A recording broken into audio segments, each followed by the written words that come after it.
Hello and welcome to the podcast. In this episode, I'm going to talk about siblings. Why, you may ask? Well, I'm attempting to answer a question that has come in from a subscriber, and I'm delighted to be able to do so. If you've watched some of my videos already, you'll probably be aware that I'm keen to build a bit of a community here around this channel on YouTube. And oh, by the way, there is another question that I have to answer, which has also come in from a subscriber. I haven't forgotten about you. I promise I will get back to that soon.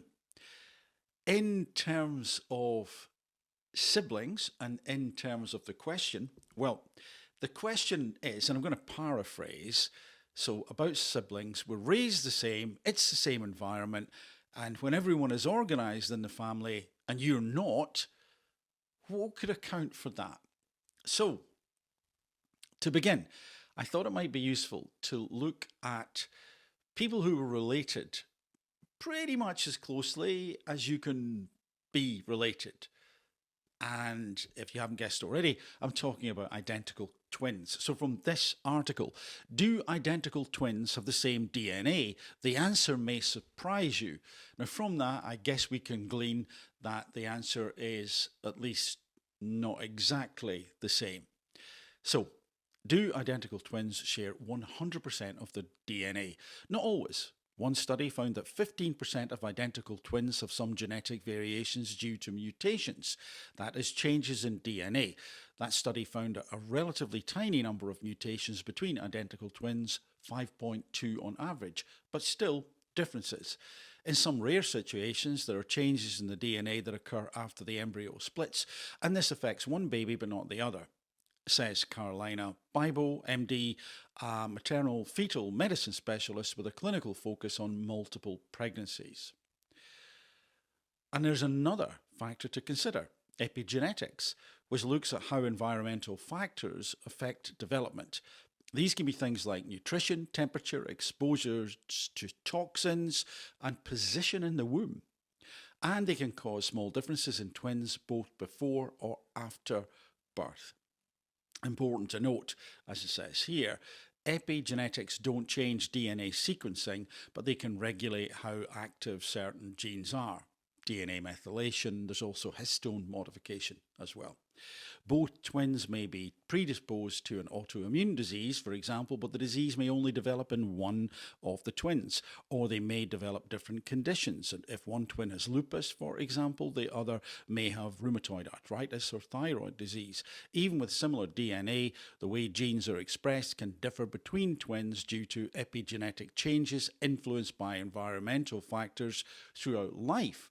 So, again, we've got these changes that can happen through life, these epigenetic differences that can occur. So just to be clear, why I'm talking about twins is to show that even when a sibling is identical or as near as darn identical, there can be differences. Differences because of mutations, but also differences because of these epigenetic factors. Witnessing violence can change your genome. The study involved women from 48 refugee families now living in Jordan. Those families included women who had been pregnant in Syria during a violent civil conflict, whether in 1980 or 2011. These families were compared to a control group of families who'd left Syria before 1980. 850,000 different potential areas of epigenetic changes within DNA were analysed. Mothers and their children who had directly experienced violent events showed epigenetic changes in 21 different places that had been in the past associated with witnessing violence. An additional group of sites in germline cells, and this is also important to pay attention to, those cells that go on to form sperm and egg, so changes in them, the germline before they become sperm and egg, were seen to have consistent changes associated with violence as well. In total, 32 areas showed changes that were consistent across direct exposure to violence, prenatal exposure to violence, or germline exposure to violence, a signature marking lasting across 3 generations. So direct exposure, prenatal exposure, and germline exposure, the cells that then go on to form sperm and egg.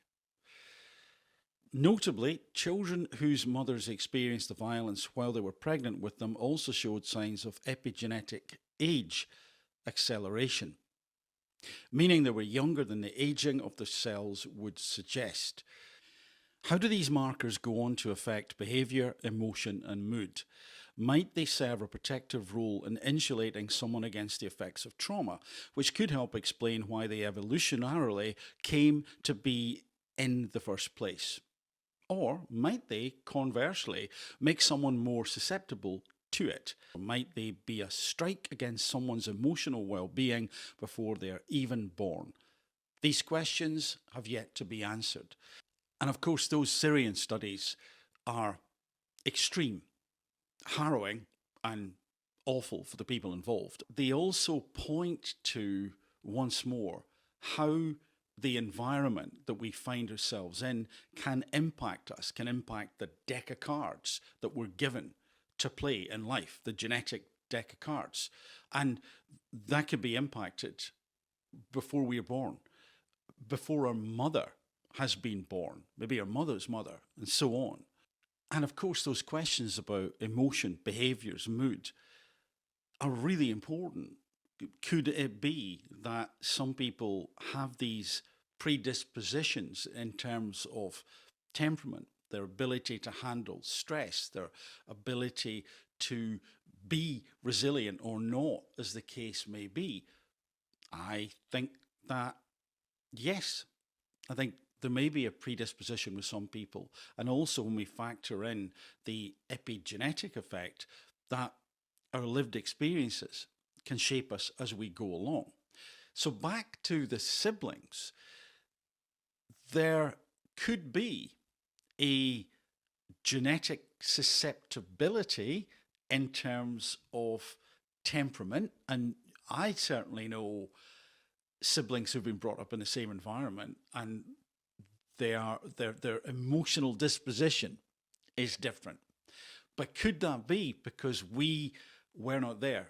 We weren't present at every second of their lives. Could it be that there was a role model or a teacher or someone whose values and beliefs they adopted, or they saw someone behaving in a way that they thought, hey, I liked the way this individual behaved when they handled that stressful situation. So that role model, they copy, and then that becomes a habit.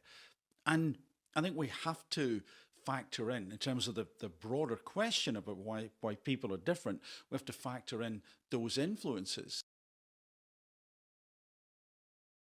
So to finish off, again, I'll come back to, I don't think there is, or I don't have a definitive answer because we don't know.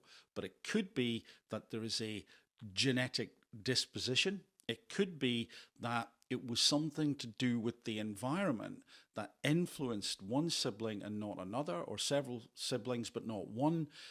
That is unknown. Or it could be that those influences in the environment had more of an impact on one sibling than another. It's a great question, and it's a fascinating question because I think it gets me thinking about two things.